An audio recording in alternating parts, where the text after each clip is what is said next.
Hello guys, 43 days. Yan, 43 days na. 43 days na yung alaga natin. 43. Yan mga kalaga. Ito yung pagkain ng ating buntis na American Bully. Gulay.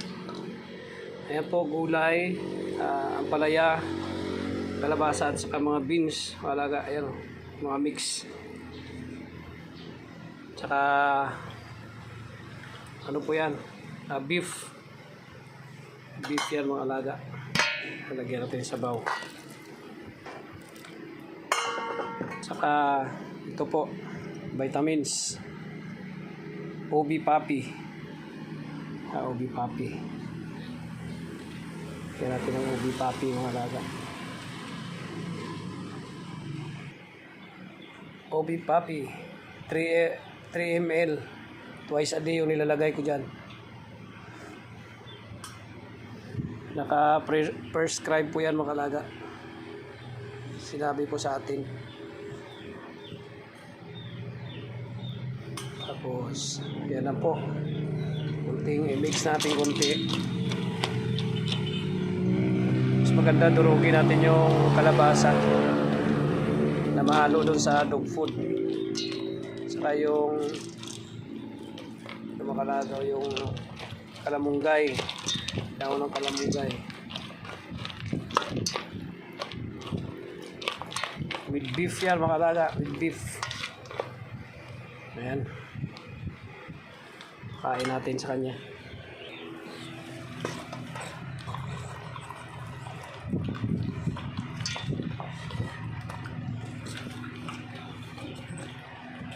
Iya siya kumain. 43 days.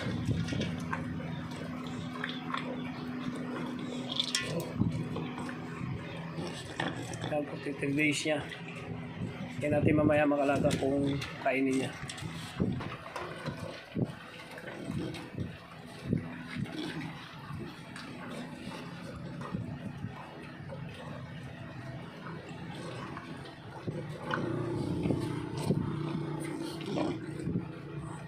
Makalaga oh.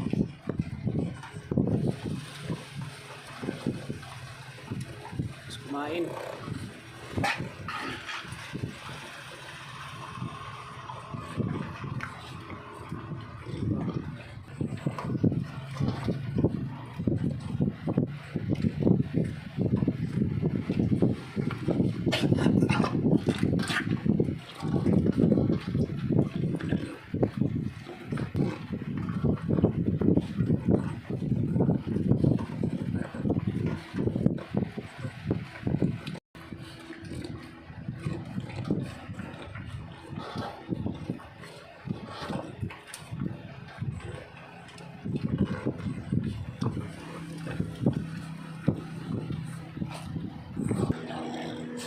Yan, good morning guys, good morning.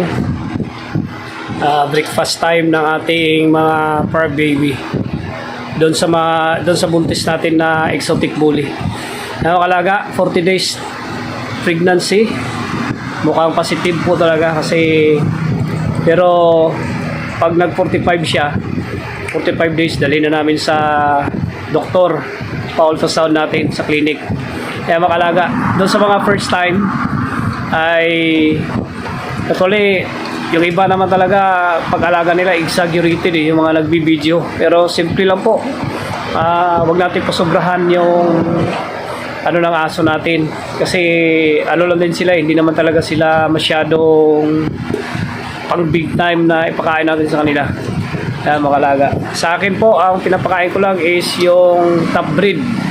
Sinalagyan ko lang gulay saka karne, pakunti-kunti lang makalaga. Ayan. Kaya yung iba, sabi nila sobrang hirap sensitive. Pero sa akin makalaga ay okay naman. Pero tingnan natin pag nanganak na. At may mga video kasi na nagsasabi may bawal ganyan. Pero hindi po. Tingnan natin sa akin. Kaya mo kalaga, doon sa mga newbie mga beginners ay mga panoorin nyo yung mga video natin dahil nasubaybayan ko po to yung aking exotic bully na hanggang simula pag-stud niya hanggang pag-anak, ano yung mga dapat gawin at ano yung mga ginawa ko para mapangalagaan. Kaya po, God bless at please continue to support my channel, and then kapag hindi ka pa subscriber, subscribe at like na rin po, and then kung expert po kayo sa mag-alaga ng exotic bully, paki-share and then comment na lang po. God bless po, God bless, thank you.